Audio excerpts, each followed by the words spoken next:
नमस्कार, दिल्ली न्यूज में आपका बहुत बहुत स्वागत है। चलिए देखते हैं आज की 10 फटाफट बड़ी खबरों को। दिल्ली में घर खरीदना होगा और भी महंगा, 35% तक बढ़ सकता है सर्किल रेट। राजधानी दिल्ली में घर और जमीन खरीदना और भी महंगा हो सकता है। दिल्ली सरकार की ओर से जल्द ही सर्किल रेट की दरों में बदलाव किए जाने की तैयारी है। कुछ समय पहले ही कृषि योग्य भूमि के भी सर्किल रेट को बढ़ा दिया गया था। दिल्ली की रिहायशी कॉलोनी में ए से लेकर एच तक की सभी कैटेगरी की कॉलोनियों में दरों को बढ़ाने का प्रस्ताव है।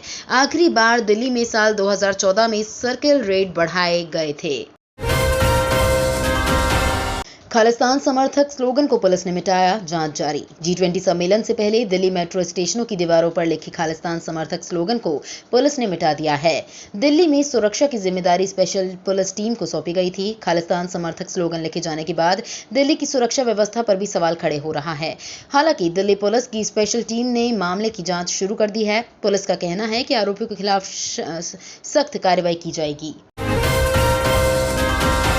यौन उत्पीड़न मामले पर मंत्री आतिशी ने मुख्य सचिव से मांगी रिपोर्ट। दिल्ली मंत्री आतिशी ने मुख्य सचिव से किशोरी से दुष्कर्म मामले में दिल्ली सरकार की महिला एवं बाल विकास विभाग के आरोपी अधिकारी पर की गई अनुशासनात्मक कार्रवाई की रिपोर्ट मांगी है।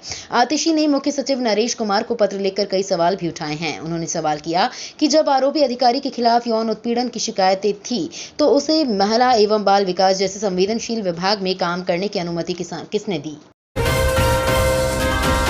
पीएम मोदी का आह्वान, दिल्ली वालों, G20 सम्मेलन को मिलकर करना है कामयाब। प्रधानमंत्री नरेंद्र मोदी ने कहा कि G20 शिखर सम्मेलन का मेजबान तो पूरा देश है, लेकिन मेहमान दिल्ली आ रहे हैं। इसलिए G20 शिखर सम्मेलन को सफल बनाना दिल्ली वासियों की विशेष जिम्मेदारी है। उन्हें सुनिश्चित करना होगा कि देश की प्रतिष्ठा पर जरा सी भी आंच न आए। पीएम मोदी ने दिल्ली के लोगों से आग्रह किया कि वे अगले महीने दुनिया के कई नेताओं की उपस्थिति के कारण होने वाली असुविधा के बावजूद सम्मेलन को सफल बनाने में मदद करें।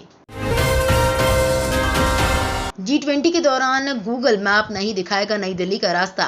दिल्ली में होने जा रहे G20 सम्मेलन के दौरान कई रास्तों को बंद किया जाएगा, तो वहीं प्रगति मैदान इलाके को नो एंट्री जोन में तब्दील करने का निर्णय लिया गया है।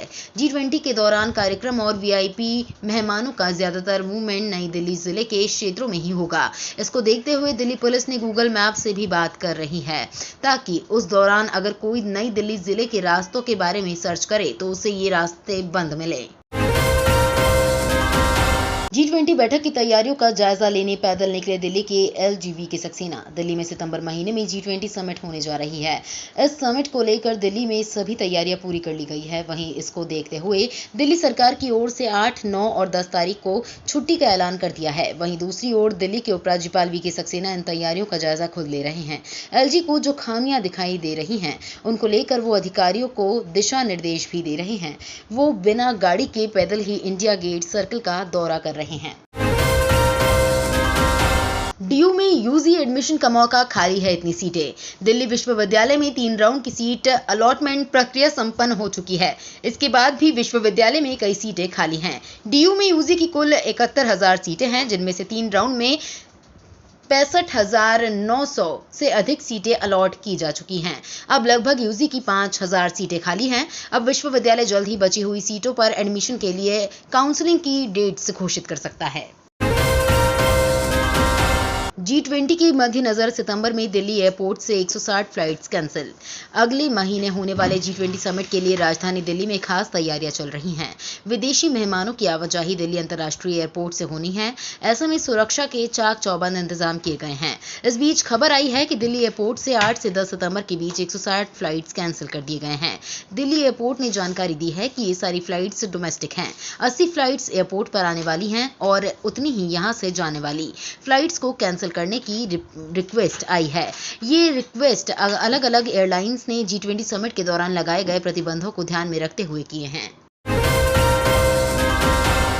दिल्ली में G20 समिट से पहले करेगा कारकेड रिहर्सल। आगामी 8 से 10 सितंबर को G20 समिट को लेकर तैयारियां जोर शोर से चल रही हैं।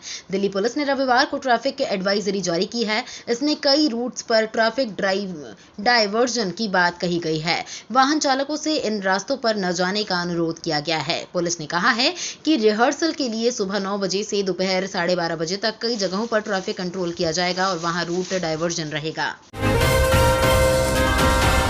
ब्रजभूषण शरण सिंह मामले की सुनवाई 1 सितंबर तक के लिए स्थगित। दिल्ली के राउज एवेन्यू कोर्ट ने डब्ल्यूएफआई के पूर्व अध्यक्ष और भाजपा सांसद ब्रजभूषण शरण सिंह मामले की सुनवाई 1 सितंबर तक के लिए स्थगित कर दी है। अगली तारीख पर अदालत क्षेत्रीय क्षेत्राधिकार पर दलीलें सुनेगी। तो ये थी आज की बड़ी खबरें। डेली खबरों से अपडेट रहने के लिए चैनल को सब्सक्राइब करना बिल्कुल ना भूलें। धन्यवाद।